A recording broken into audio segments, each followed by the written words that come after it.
Saio do portão, dou aquela acelerada, a mão era diferente da que é hoje, era subindo e dobrar à direita, hoje desce, né? Exato. Avenida Morumbi, direção marginal. Primeira coisa que eu faço, né? A hora de fazer a curva, dou aquela alicatada nos freios e olho para baixo. Puf! A moto, menos de 150 metros, já no chão.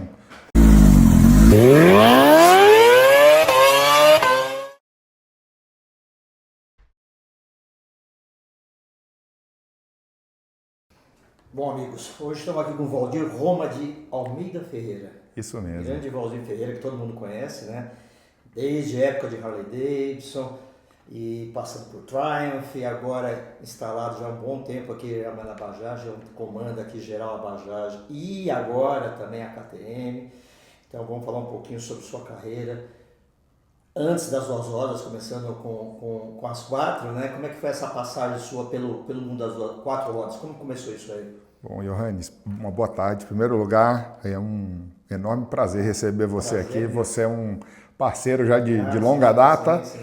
Já passamos aí por bastante, né, coisas juntos no setor e é uma alegria poder falar aí para a tua audiência, para os nossos amigos da Graxa. Nós também somos parte aí dessa comunidade e amigos do Johannes e amigos da Graxa também.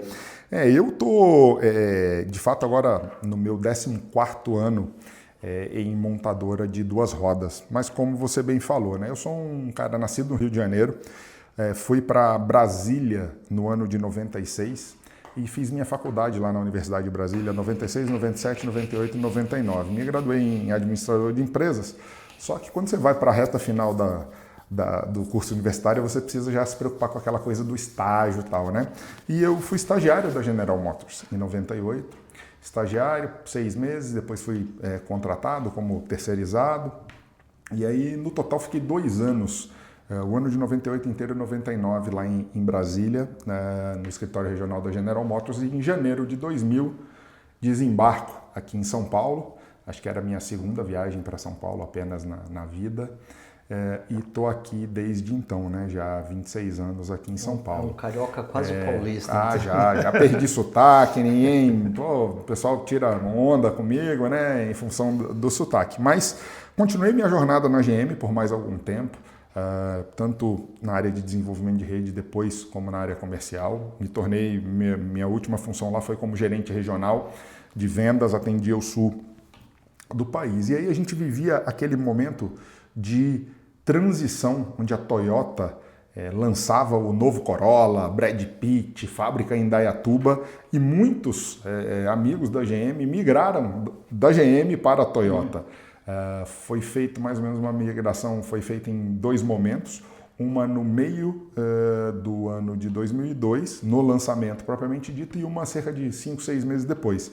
Então, no final de 22, eu deixei a GM e fui para a Toyota, basicamente assumindo a mesma função como um gerente regional, atendia sul do país, Paraná, Rio Grande, Santa Catarina, e aí um contato depois numa empresa americana, conhecer um pouco dos japoneses. Só que o lado bom de pegar uma empresa, né, com essa novidade de fábrica, de expansão de rede, em apenas 2 anos tive a oportunidade de crescer, me tornei gerente nacional de vendas lá e depois 2 anos novamente me tornei o gerente da área de desenvolvimento de rede. Então muitas das concessionárias que a gente vê hoje aí, né, vendendo Yaris, Yaris Cross, vendendo o próprio Corolla, né, não só o sedã, mas também o Corolla, o Cross, né? O Cross, o SUV, foi fruto da expansão de rede que aconteceu naquela ocasião. Depois ainda de bons anos de Toyota, tive uma oportunidade de ir para a Peugeot, onde atuei como diretor comercial ali no final de 10, 11, 12. Até sempre brinco que o recorde de vendas da Peugeot no Brasil foi em 2011. Então foi coincidência. Foram mais de 90 mil carros vendidos e tinha uma super equipe nessa ocasião. Também uma fase de bastante aprendizado, né? E já outra cultura, lidar com os franceses. O que, de alguma forma, é muito bom porque vai te criando casca e você vai desenvolvendo a capacidade de lidar com pessoas diferentes, com culturas diferentes. E aí, finalmente, em 13, ali no início, surge a oportunidade de trabalhar novamente com um grande amigo do setor, Longino, assumindo a área de desenvolvimento de rede. no Brasil. Quem estava lá na cadeira antes, o canteiro, estava indo embora para fora do país. Sim. E eu assumo essa função. É um mercado novo, um mundo novo, e foi um dos fatores que me motivaram a sair de 4 rodas para 2 rodas.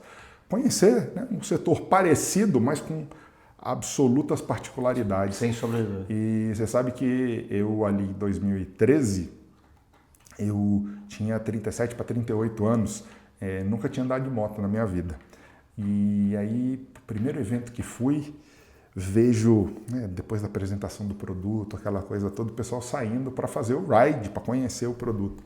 E eu indo numa van com o pessoal assim, eu falei, poxa, aquilo me frustrou muito, sabe? Mexeu comigo, eu falei, pô, eu preciso aprender a andar de moto. Tem que estar ali, né? Eu quero estar ali junto com eles nesse tipo de ocasião. E aí fui para autoescola, uma passagem engraçada, fiz as aulas, aula diurna, noturna, frenagem, aquela coisa, manobra, o 8, papapá, prancha.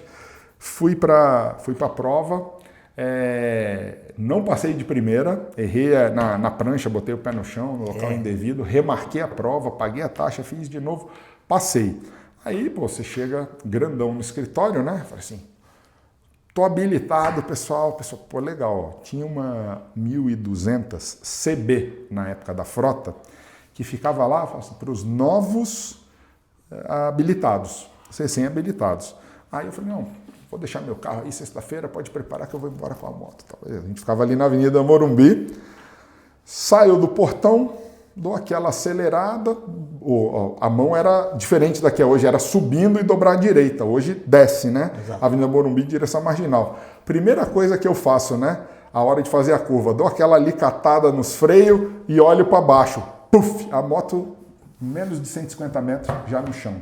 Aí, pô, o pessoal tinha uma loja de bicicletas na esquina, Exato. O pessoal vem me socorrer, o segurança da Harley corre, vem com a gente, pô, levanta a moto, aí volta empurrando a moto, falei, gente, deixa a moto aí, vou pegar meu carro, vou embora, eu tirei a habilitação, agora eu preciso aprender a andar de moto. E aí, o Berg lá, e fui fazer curso, tinha uma buelzinha amarelinha lá no escritório, aí fui para uma moto de menor cilindrada e tal, porque tudo que você é condicionado na autoescola é para passar na prova. Você fica ali em primeira, né, só manobrando, e aí você, o tempo todo é freio. Pô, e ninguém te fala, ó, faz a curva, olha para onde você quer ir, só os 2 dedinhos aqui. Só realmente passar. É somente passar isso. Na prova. Então, eu até, dentro de todas as minhas interações aí com a imprensa do setor, eu falo, eu acho que isso é um tema que a gente precisa melhorar muito. E as fabricantes têm papel importante nisso aí, também. Ajudar, porque não pode. Um exemplo meu, fui um cara consciente, mas a primeira moto que eu tive acesso era uma 1.200 cilindradas. É uma arma na sua mão, né? E isso que você falou acontece com muita gente. Com muita gente. Que de início o cara tem um poder aquisitivo melhor, já devido aos amigos, pô, já compra uma moto grande, sem experiência nenhuma, isso acaba sendo um risco. É verdade. Acaba sendo um risco. E aí fiquei, Johannes, na Harley Davidson por cerca de 3 anos e meio. Primeiro ano e meio em desenvolvimento de rede, depois surgiu uma oportunidade na área comercial, assumo a área comercial, tanto de veículos, né, motocicletas, quanto aquela parte de peças, roupas, acessórios, o general merchandise na Harley. Que é bem forte. Muito forte, porra, é um ambiente fabuloso. Tive oportunidade, acho que, visitar Milwaukee pelo menos umas 8, 9 vezes. O escritório de Miami eu ia quase que todos os meses em reunião. Foi uma temporada muito legal. E aí a própria Harley do Brasil passa por uma mudança na gestão nacional. Eu estava, de alguma forma, me colocando como um dos candidatos para assumir a operação aqui. E no fim a Triumph chegou até mim, aí na época através do Marcelo também, Marcelo Silva, né? Grande amigo aí, referência do setor. E a Triumph me conduziu um processo de seleção, fui passar um final de semana ali em Londres, fui até Hinckley, conversei com Paul Stroud, Nick Bloor e volto de lá, 3 dias depois recebo uma oferta para assumir a operação da Triumph no Brasil, porque o próprio Marcelo estava indo para a Ásia, onde já está há 10 anos, né, lá na Tailândia. E aí, em 15, começo minha jornada. Então foram cerca de 2 anos e meio de Harley. Aí venho para a Triumph já assumo a operação desde o início, fico cerca de 4 anos e pouquinho na Triumph. E aí, curiosamente, estava bem, estava feliz. acho que fazendo um bom trabalho, a Triumph com um share em ascensão, né? Desculpa te cortar, mas acho que vale a pena um adendo aí como admirador, né? Porque eu tenho muitos amigos de moto, temos, né? Muitos amigos de moto e tal, e eu falo, pô, a Triumph, você sabe o que é a Triumph? A Triumph, ela é hoje, é a passagem do Valdir Ferreira pela Triumph. Nunca menosprezando o Marcelo Silva, que é um cara excepcional também, mas a bagagem que o Valdir trouxe para a Triumph, o crescimento que ele fez na Triumph no Brasil, foi devido a ele. Basicamente, a Triumph cresceu muito e muito rápido com o Valdir por trás da marca. A gente passou uma dificuldade ali em 15, logo que cheguei, o cenário global difícil, depois, de fato, a gente cresceu em share, expandiu bem a rede. Hoje, o Renato continua fazendo um baita trabalho lá, a rede crescendo, o volume da Triumph crescendo no Brasil, e a marca que a gente é parceiro aqui na Bajaj. Sou cliente, tenho amigos lá, torço muito, gosto muito do Paul, do Nick também, de todo o time aqui. E aí o mundo é curioso, porque a Harley não queria me deixar sair para ir para a Triumph, né? Eles até na reta final me fizeram oferta para assumir a posição, mas eu já tinha assumido o compromisso. E aí a palavra ela precisa prevalecer. Um belo dia, Red Hunter me liga, aquele processo normal que você conversa com o Red Hunter. E eu converso com o mercado, porque eu acho que é importante você estar antenado sobre o que está acontecendo. Dúvida. E eles me chamam para uma interação pessoal. A hora que eu entro na sala, no dia da reunião agendada, algumas pessoas da Harley estavam lá dentro. Eu falei, não, estou vindo para uma reunião errada. Eu falei, não, é aqui mesmo. A gente quer te trazer de volta, só que agora num papel diferente para assumir a posição de América Latina. Sim. Escritório no México, lá em Monte Rey, escritório aqui em São Paulo, todos os importadores da América Latina, eram mais de 100 pontos de venda, fora todas aquelas lojas nos portos do Caribe, onde vende camiseta da Harley Davidson, nas paradas dos cruzeiros e tal. Sim. E a gente avança na conversa, eu vou mais uma vez a Milwaukee, no período até que eu estava de férias com a família nos Estados Unidos, e eles finalmente me fazem assim, o convite para retornar. Eu decido retornar por uma simples razão. Pô, são duas marcas belíssimas, as pessoas, eu tinha amizade nas duas. Na Triumph eu era responsável pela Operação Brasil. Na Harley Davidson, na minha volta, eu tive a chance de assumir a Operação América Latina. E aí com essa Operação América Latina era algo que eu não tinha no meu currículo como experiência, e era muito bom, porque eu poderia ter experiência com México, com América Central, com Colômbia, com Argentina, mas baseado ainda em São Paulo, com minha família aqui, sem ter que fazer nenhum grande movimento de mudar filho de escola, mudar de país, etc. E assim eu fiz, volto para Harley Davidson e de novo, né? Tem decisões de carreira que você acerta, tem decisões que você erra, mas eu sempre tive o seguinte princípio, Hannes, a hora que você toma uma decisão, se entrega de corpo e alma nela e acredita que você tomou a melhor decisão possível, né? Você, cada um na sua fé, faz seu pedido, a sua oração e vai em frente. E fui, e estava muito feliz, a gente num momento legal da Harley, voltei a frequentar Milwaukee, o escritório América Latina a gente respondia para Singapura, tive algumas vezes em Singapura. Ia para o México todos os meses, passava 7, 8 dias no México por mês. Então fui conhecendo bastante, né, os países, Colômbia algumas vezes, Argentina, Chile, Peru, etc. Até que vem a pandemia. Pegou, né, de forma inesperada todos nós. E a Harley, naquele momento da pandemia, de um mês antes do início da pandemia, o então CEO mundial, que era o senhor Matt Levatich, que você bem conheceu. Conheci lá. Ele, 28 de fevereiro, comunica a saída dele da empresa. E o senhor Johan Zeitz, que era membro do conselho, acho que desde 2007, assume interinamente a operação e depois acabou assumindo definitivamente. E é natural, né? A gente é de mercado, a gente sabe quando você tem essas grandes mudanças em companhias globais, muitas vezes você tem uma mudança de foco, de estratégia, de direcionamento. E a Harley vinha num projeto que o Sr. Matt queria lançar 100 modelos num espaço de 5 anos e tal, e de repente a Harley Davidson vem com o Rewire. O que era o Rewire, né? Ela falava lá dentro, dentre os tópicos que ela listava, focar nos mercados que fizessem sentido. Em inglês era o Markets That Matter. Por quê? A Harley ela tinha uma operação muito grande, muitas subsidiárias espalhadas pelo mundo e não tinha todas essas operações operando de forma saudável. E aí você respeita muito bem. Uma hora você fala assim, eu vou para volume e aí a rentabilidade importa menos, ou não, eu vou para a rentabilidade, e aí o teu volume cai. Né? Não tem jeito. Uma coisa ela vai impactar na outra diretamente. E aí tive minhas reuniões com o Johann Zeitz, depois o Larry Hand, que era o então presidente do banco, assume a posição de COO, substituindo a senhora Michelle Combier, que era a COO até então, ela trabalhava junto com o Matt Levatich, aí troca Johann e o Larry Hand, que eu já conhecia da minha primeira passagem da Harley. Ele era o diretor da HDFS, o presidente da HDFS lá em Chicago, eu já tinha visitado ele e tudo. E as reuniões muito boas, as interações muito boas, vamos ter que mudar tudo. E aí foi um momento bastante duro para o Brasil. Basicamente, a gente teve uma mudança no modelo de negócio para os concessionários e também uma mudança no modelo de negócio para o cliente. Basicamente, a gente saiu do momento que a gente vendia a Iron 883 a pouco mais de 30 mil reais ali e tiramos as Sportster da linha. Basicamente, você tinha Softails como modelos de entrada. Sim, que é a base, né, da marca. Né? Teu modelo de entrada passa cerca de 100 mil reais, quer dizer, você deixa de vender uma moto de 30 e poucos mil, onde a Harley chegamos a fazer quase 800 motos num único mês, 777 motos num único mês, quer dizer, anualizar isso aí dá 8.500, 9.000 motos, para você cortar 2/3 do teu volume, você cai a 200 e poucas motos.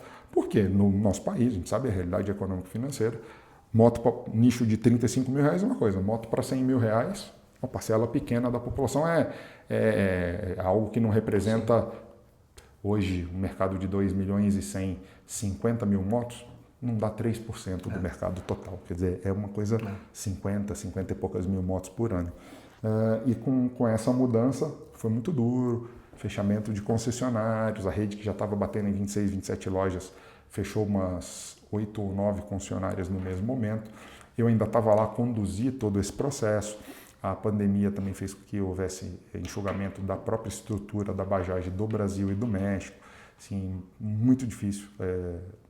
Dias difíceis você fazer reestruturação, você ter que desligar pessoas por tela de computador, porque estávamos tudo todos era assim, em casa, presos. Assim, foi uma temporada dificílima. Nesse meio tempo, da mesma forma que a Harley havia chegado até mim, fui contatado por um outro headhunter.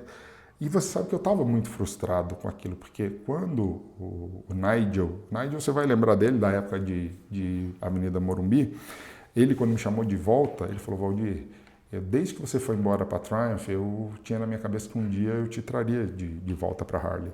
E você é o cara que eu quero que lidere para a gente retomar essa liderança do mercado de motos premium aqui no Brasil. E você me conhece, eu sou vendedor, eu gosto de fazer número, eu gosto de, sabe, quebrar recorde, de deixar legado, de construir histórias. E quando vira o rumo, né, da embarcação no meio da viagem, aquilo me frustrou muito. Eu falei, eu vou deixar de ser o cara que sempre teve crescimento, recorde de vendas na Peugeot, recorde de vendas da Harley era minha, recorde de expansão lá, de crescimento na Triumph, e vou ficar taxado como o cara que conduziu a Harley para o enxugamento, para o movimento de redução. Aquilo estava me incomodando bastante. E eu, como sempre, faço meus pedidos, minhas orações, converso muito comigo, reflito. Sou contatado por um headhunter, não sabia qual era a empresa, conversa uma vez, conversa por segunda vez, uma terceira vez com pessoas diferentes. A gente pode recomendar o teu nome para o nosso cliente? Pode recomendar o nome para o cliente. Pode saber o cliente? Não pode saber o cliente. Falei, pode. Aí quando marcaram a reunião, eu falei, mas eu preciso saber o cliente até para me preparar minimamente para a conversa com eles, né?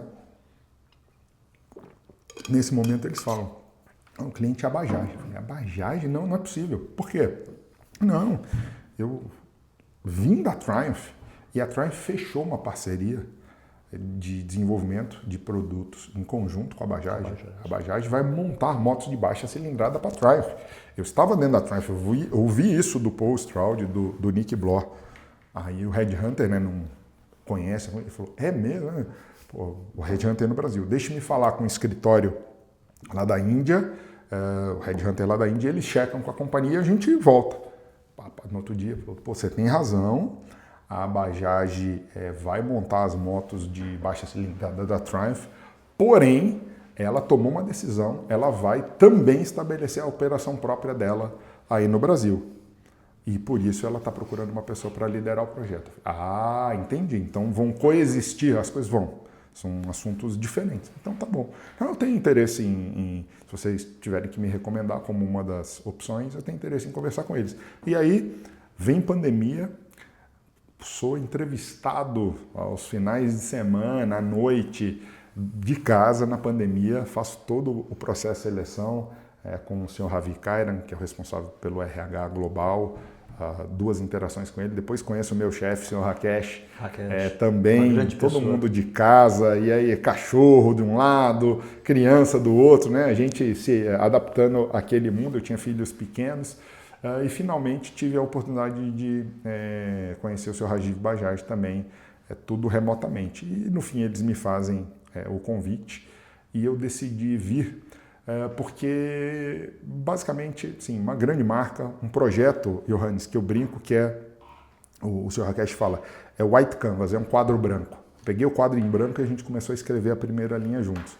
Eu falo que eu cheguei na Harley, já estava na página 2, porque a Harley já tinha assumido do ISO, já estava com a operação implantada. Cheguei na Triumph na página 1, Marcelo já tinha escrito ali excelentes fundamentos. Sim. Mas aqui eu peguei a página em branco e aí você pode falar de um projeto que realmente você começou do zero, né? E assim foi muito difícil, os primeiros 2 anos foram muito difíceis. Pandemia, eu trabalhei sozinho, a Bajaj do Brasil, fui eu sozinho de casa por cerca de 2 anos. A gente preso em casa. Eu lembro que um momento a gente conversou pela internet, você me falou um pouco isso. A gente fez um café da manhã. Quanto estava trabalhando ali? E aí o que acontece? Praticamente 2 anos depois, dá uma queda naquela segunda onda da pandemia, abrem-se as fronteiras e eu consigo, 2 anos depois de estar trabalhando na empresa, pegar um voo, ir para a Índia e apertar a mão de todas as pessoas que tinham me contratado e que eu já estava trabalhando há 2 anos. Há 2 anos. Remotamente. E a partir daí, a gente acelera o processo. Eu basicamente, se eu puder resumir, quais foram as minhas grandes recomendações desde o meu processo de entrevista. Acho que uma marca de moto ser bem sucedida no Brasil, ela precisa ter 2 fundamentos muito bem estabelecidos. Uma subsidiária da matriz facilita muitas coisas. Não significa que você atuar com distribuidor não resolva. Atuar com distribuidor pode funcionar, mas especialmente, e talvez funcione mais até no nicho do que no volume. A gente que vem para conquistar o cliente da baixa cilindrada, o cliente de entrada, você precisa vir com força de marca, força de marketing, capacidade de investimento. E segundo, você ter uma operação de manufatura própria, né? Para você poder, com esses 2 fatores, aumentar a tua chance de sucesso. Eles já tinham em mente um pouco disso lá na Índia? Dessa dimensão que você está falando? Para começar no Brasil? Tinham em mente, mas o plano deles não era começar dessa forma. O plano era começar, talvez, com distribuidores, com um distribuidor. Só importando e terceirizar a montagem no início. E aí eu começo a fazer toda a minha defesa, montar os estudos racionais para explicar, e aí fomos para uma primeira reunião de board alguns meses depois de eu já estar lá dentro. Assim, Valdir, você saiu vitorioso em uma discussão e na outra não. A discussão que você saiu vitorioso é que a Bajaj aprovou a criação da subsidiária Bajaj do Brasil. Nós vamos para o Brasil com uma subsidiária própria. Eu falei, isso muda o jogo. Porém, nos primeiros 3 anos, a gente não quer ter que se preocupar com o lado industrial, com montagem de moto. Vamos definir um parceiro local de manufatura, a gente deixa a responsabilidade de montagem a cargo desse parceiro e você vai focar na montagem da equipe da Bajaj, na montagem da rede de concessionários, na definição de onde essa rede vai ficar, focar muito no produto. Que produto é o mais adequado para o mercado brasileiro? Estar próximo dos clientes, ouvir o cliente, se ele está entendendo a proposta de valor da Bajaj, se ele está satisfeito com o produto, se o produto está dando problema, trabalhar na homologação das motos, trabalhar nos testes de longa duração, etc. Eu falei, tá claro. E aí, falou, vai para campo, e esse campo era virtual nessa época, para prospectar. Falei com todas as marcas de moto, menos Honda e Yamaha, né, estabelecidas em Manaus, e aí caminhamos com 3 empresas, boas rodadas de discussão, até que no final 2 apresentaram uma proposta para a Bajaj e a gente optou pela Dafra. A Dafra, a quem até agradeço ao Cres, o Marcelo, o Vitor na época, a Dafra se especializou em montar motos para N marcas, para Ducati, para BMW, acho que por 8 anos. Tem todo esse know-how, para né? a própria KTM já há mais de 10 anos agora, está montando para a Royal Enfield, além das motos da Dafra, da SYM, enfim, né? A Dafra faz um belo trabalho de montagem e eu achei inteligente a decisão da Índia. Então, a gente assina esse acordo com a Dafra monta por 1 ano e meio para a gente, monta cerca de 9.000 motos, ali de outubro, novembro de 22 até maio, junho de 24. Foi, na verdade, final de maio de 24. Por quê? No mês de junho de 24, dia 24, a gente inaugura a nossa própria fábrica. A gente inaugura a nossa própria fábrica, que foi anunciada 10 meses antes. 10 meses antes significa 1º de agosto de 23. Nós lançamos a marca em dezembro de 22. Dia 14 de dezembro, dia 1 de agosto, você não completou 8 meses de operação ainda. A matriz já estava convencida da necessidade de investir numa fábrica própria. Lembra que eu falei que íamos esperar 3 anos? Com 8 meses, eles falaram, nós viram a vamos. necessidade disso. E 12 meses depois, a fábrica estava pronta, rodando. 24 de junho, a gente tira a primeira Dominar 400 da nossa fábrica, faz a transição com a Dafra. A Dafra, por que a gente não continuou mais tempo? A Dafra, esse sistema de cotas lá em Manaus é bem complicado de gerenciar. Então a Dafra, com vários parceiros, várias marcas parceiras, ela tinha uma limitação de volume para nos atender. Eu não conseguia passar das 500, 600 motos mês e a cada mês a nossa fila de espera aumentando. E a gente precisava dar uma perspectiva para o cliente e a gente deu quando anuncia a nossa própria fábrica. Então hoje a fábrica, agora 24 de junho, daqui a 9 dias, completará 2 anos de operação. Legal. Já montamos 59.500, 59.600 motos, estamos batendo 60.000 motos montadas por nós. A Bajaj, como também já superou a cota das 20.000 unidades anuais, a gente fez perto de 30.000 no ano passado, você tem uma exigência adicional, além da quantidade de peças e pontos local. Você precisa soldar e pintar o chassi em território nacional a partir da unidade 20.001. Então, em agosto do ano passado, ainda não tem um ano, a gente começa a nossa operação de solda e pintura de chassis. Hoje, as Dominar 250, Dominar 400 e NS 400Z já são 3 modelos cuja solda e pintura de chassi é feita em território nacional. Eu lembro do momento quando começou, vocês publicaram isso, mas eu não sabia desse... É uma questão da lei, é cota. E aí, quanto mais volume você vai aumentar e vai crescer, você vai precisar soldar mais exigências mais modelos aqui. O que é muito positivo para assim, proteção da indústria nacional, dos fornecedores nacionais. Com certeza. Porque é mais simples e mais barato importar tudo, seja da Índia, da China, né? A marca chinesa da China, a marca indiana da Índia, eles têm um custo de produção muito, muito agressivo, mas se você fizer isso, você não fomenta a tua indústria nacional. Isso a Suframa trabalha muito bem, até a peça que você trabalha produzida no Amazonas, na Zona Franca, ela te dá até mais pontos do que uma peça produzida em São Paulo, por exemplo. Né? Então, estamos num bom caminho também, soldando, já passamos de 10.000 chassis soldados em território nacional.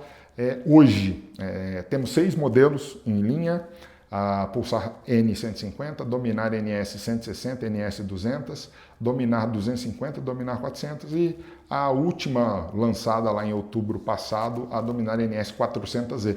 Mais urbana, mais esportiva, né? Aquelas bengalas douradas, modos de pilotagem, painel TFT, uma motocicleta assim, super moderna que já está ocupando aí um espaço bom, fazendo algo em torno de 550, 600 unidades por mês. Então são 6 modelos, são 73 lojas operando no dia de hoje. Até o final desse mês de junho a gente abre mais 2.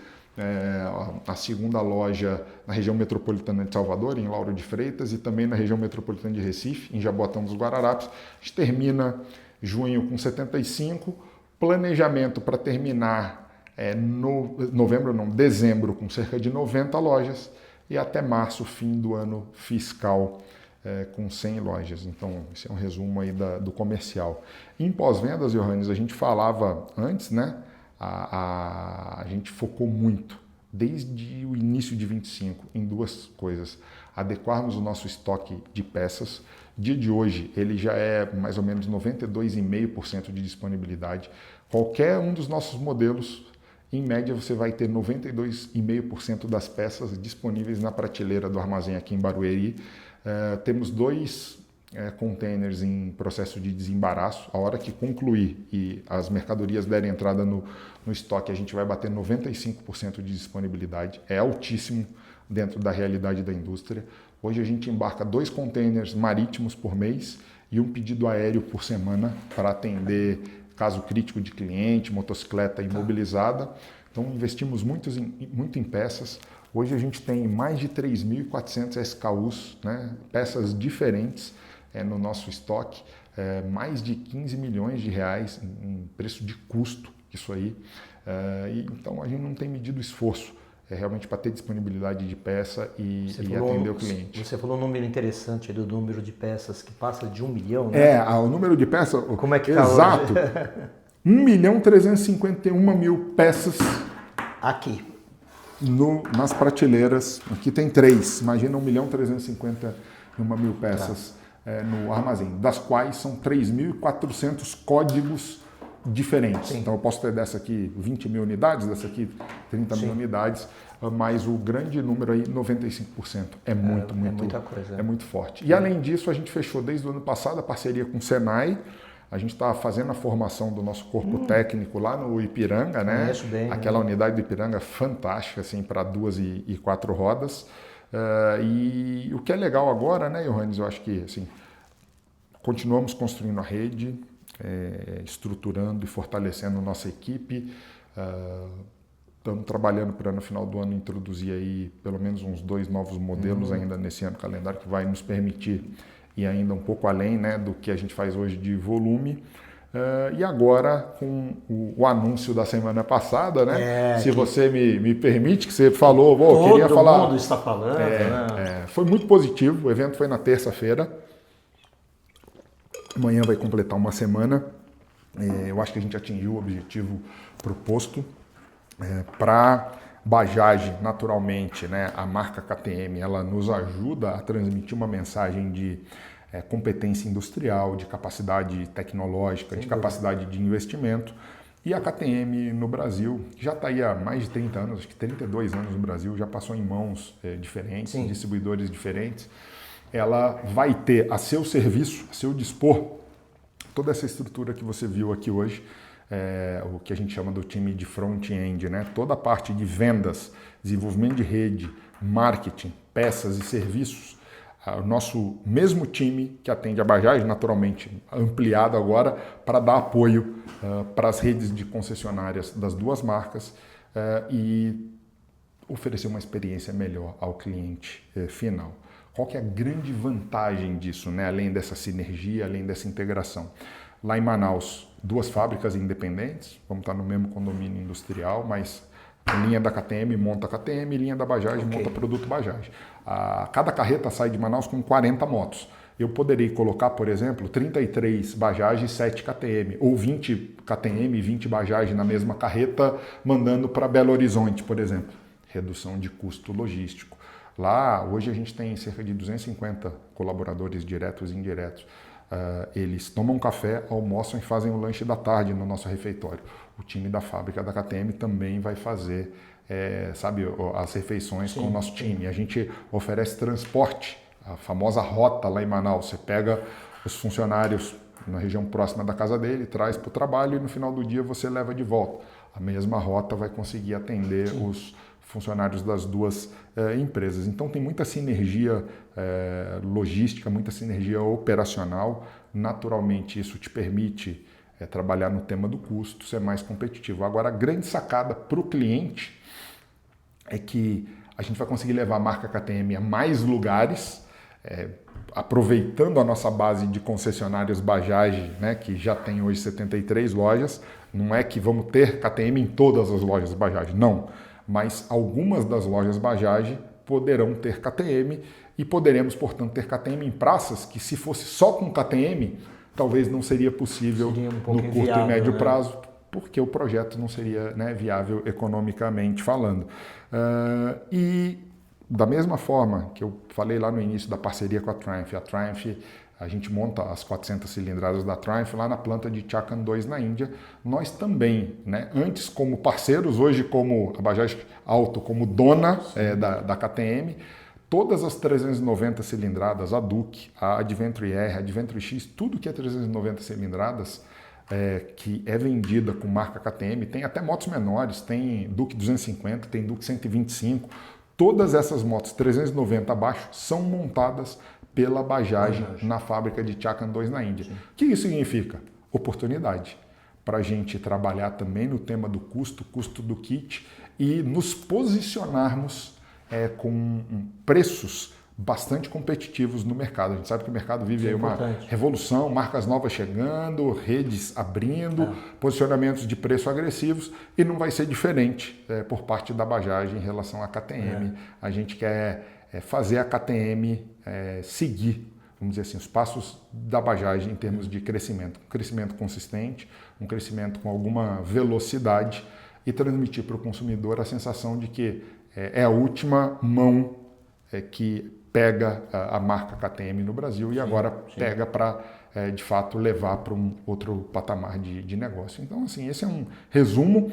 Essa história, desde das minhas entrevistas, eu comecei a conversar com a Bajaj em abril de 20, desde o início da minha conversa, então já passaram mais de 6 anos, né? 6 anos e 2 meses, mas eu estou na empresa, de fato, há quase 5 anos, 10 meses e meio. Então, 3 de agosto eu completarei 6 anos.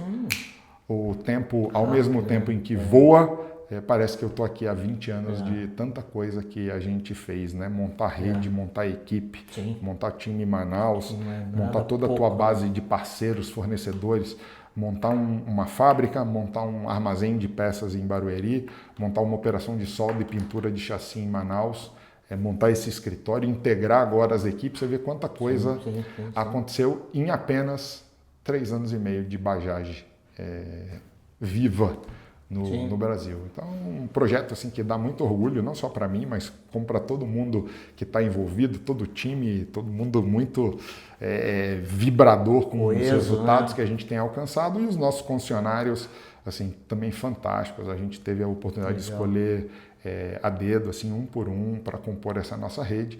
E os mais de quase 61 mil clientes hoje, né, aí dos amigos da Graxa, certamente muitos deles já clientes da Bajaj, se não clientes, fãs da marca.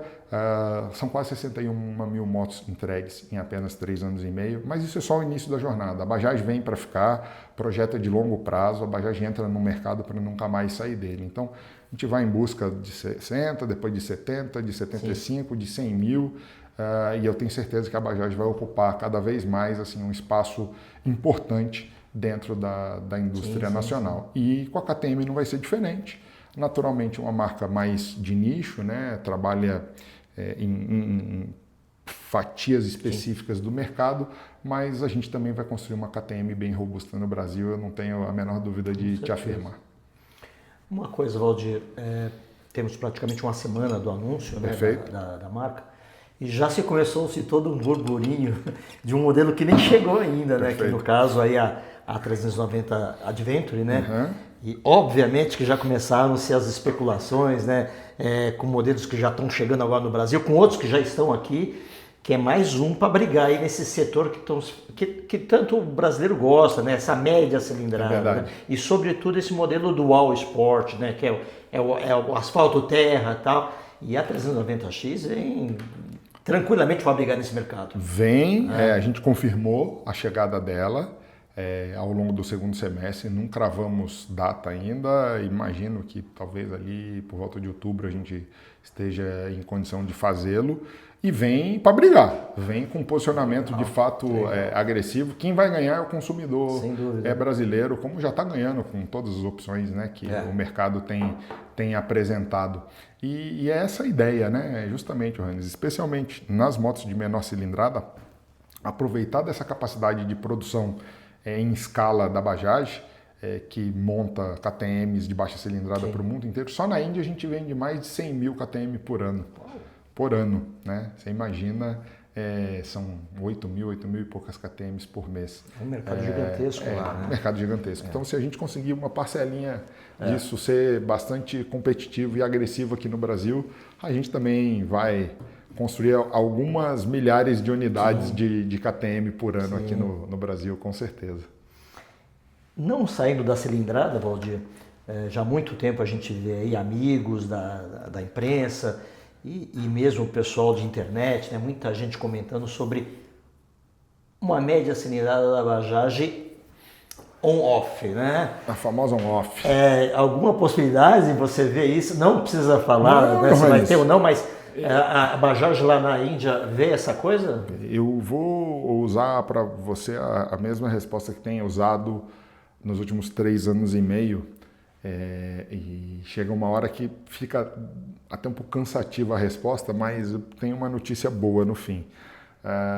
Quando o Sr. Rakesh foi perguntado no dia do evento de lançamento da marca, não me lembro se foi o Arthur, o Aldo quem fez a pergunta, o Sr. Rakesh respondeu assim: faltava o Brasil para a Bajaj entrar no desenvolvimento desse segmento de on-off. E agora não falta mais. Isso ele falou dia 14 de dezembro de 2022. E de fato não falta mais, o Brasil está aí. Nós temos tido participação ativa nas discussões sobre o produto, o spec do produto, que motorização, o que esse produto precisa ter para cair no gosto do consumidor e ser considerado como uma opção. Eu confesso a você, a moto está em estágio bem avançado de desenvolvimento, já tive chance de ver pessoalmente, de tocar. E o que eu tenho dito aí nas últimas semanas, em todo evento de imprensa, no segundo semestre a gente vai ter novidade sobre o anúncio de timing dela, mas está muito mais perto do que esteve antes. A gente quer apresentar uma opção bem legal para o mercado brasileiro aí, bem rapidamente. Eu acho que o consumidor brasileiro vai gostar da Trail Bajaj, aí, da on-off da Bajaj, né? Porque a gente já vai estar com uma também capilaridade de rede maior, quem sabe, né? Já tendo rompido a casa das 100 concessionárias, mais um veículo para levar opção para o mercado brasileiro. Porque o Brasil ele é muito, além de grande, né? Ele é muito essa coisa da terra e do asfalto, né? Tem muita terra. O brasileiro, como um todo, adora esse tipo de moto, né? A Dual Sport, a on-off, né? Só lembrando uma coisa aqui que eu lembrei agora, nessa última viagem que eu fiz ao Patagônia, tinha uma amiga que foi com uma 400. Com a Dominar 400. Né? E tem ela até hoje, por sinal. Curtiu? Curtiu. Você me mandou fotos e falou que zero problema, né? Não teve problema zero. O produto é muito bom, eu também tenho uma Dominar 400, já estou com a minha há cerca de 1 ano e meio, inclusive quero dar uma atualizada até para pegar a cor nova, minha preta. Produto não dá dor de cabeça, produto realmente de qualidade. Isso é um ponto muito forte da Bajaj. Assim, engenharia, projeto, corpo técnico lá na matriz, muito presente, muito próximo, muito apoiador para ajudar em qualquer necessidade que a gente tenha aqui no mercado local. Para terminar, Valdir, essa coisa da venda dos produtos da KTM vai ser como um estilo América, tipo um corner na loja já presente da Bajaj, vai ter uma divisão, como é que vai ser isso? Não, serão... Porque os americanos têm isso aí com uma coisa muito normal, né? Lá na América. Não vamos fazer dessa forma. Assim, a identidade das marcas, o DNA das marcas vai ser devidamente preservado. O que acontece? Eu poderei ter uma praça onde eu tenho um grupo econômico que é a concessionária Bajaj e que também venha a ser KTM. Neste caso, a gente poderá avaliar no mesmo terreno a construção de prédios plugados, mas showrooms independentes, oficinas independentes, uniformes diferentes, equipes exclusivas. Naturalmente, você otimiza logística, você otimiza administrativo financeiro, você otimiza caixa, você otimiza tudo relacionado às atividades de suporte, mas as atividades fim independentes.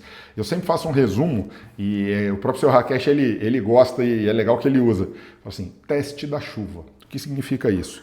Você está aqui na concessionária KTM. É um prédio colado na Bajaj. Eu não tenho uma porta para passar aqui no meio. Você tem que sair da porta. Se estiver chovendo, vai se molhar até entrar na porta da outra. Tem que passar no wet test, o teste molhado. Você vai se molhar para sair de uma loja para outra. Então, isso sim a gente quer promover.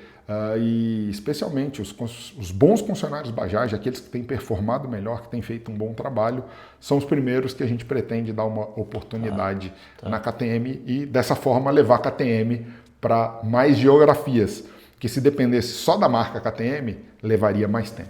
Sim. Então, eu imagino que, como você acabou de falar agora, esses que já estão agora com a Bajaj no Brasil já estão questionando aí quando é que vamos ter aí. A turma batendo a porta aqui, ligando, marcando reunião, apresentando isso é muito bom, né? Prédio, e aí é que eu te digo que de fato a gente vai conseguir dar um ritmo para a KTM bem interessante, bem diferente.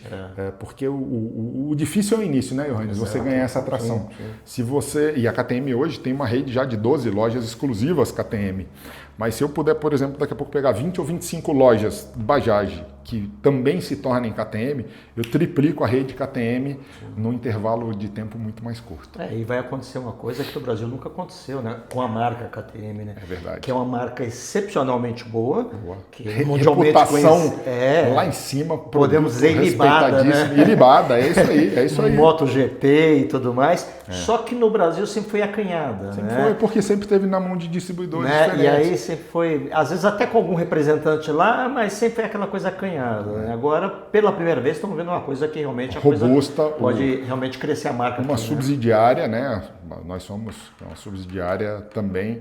E aí que eu falei lá no início para você, quando eu tive a conversa com a Bajaj, que eu defendia duas questões, subsidiária e fábrica própria. Eu respeito muito o trabalho, temos distribuidores ótimos. A KTM foi bem representada por vários deles ao longo do tempo. O problema é que a força de um distribuidor versus a força de uma montadora, a capacidade de investimento, a capacidade de construção da marca, de investimento em marketing, ela é muito diferente. Com certeza. E aí que agora a gente vem para acelerar e realmente fazer esse novo momento da KTM aí, histórico no Brasil. A gente está muito engajado no projeto, muito satisfeito. Assim, estamos trabalhando próximo da Índia, da Áustria, o time todo que veio da KTM, Maeda e a equipe dele lá em Manaus, na fábrica aqui, Mateu, Gabriel, Michele, já todo mundo integrado, um único time trabalhando em prol do crescimento das duas marcas no Brasil. Então, resumindo, até o final do ano aí temos boas surpresas. Bastante novidade, lançamento de produto, abertura de lojas KTM e também Bajaj. Turma da Graxa aí, os amigos da Graxa, podem acompanhar, sigam a Bajaj nas redes sociais, Bajaj do Brasil, nosso Instagram, nosso canal de YouTube, nosso Facebook. Já estamos quase batendo 300 mil seguidores no Instagram. Tudo orgânico, não tem fake ali. Sim. Acompanhem lá que vocês vão ter belas novidades das marcas agora ao longo do segundo semestre. Que maravilha. Bom te ver, Valdir, meu amigo. Prazer todo meu. Obrigado pela atenção, carinho de sempre. Sempre uma alegria te ver. E vamos ver se a gente tem essas boas notícias em breve aí, vamos né? Sim, você vai estar com a gente. Obrigado. Um abraço. Obrigado. Tchau, gente. Obrigado pela atenção.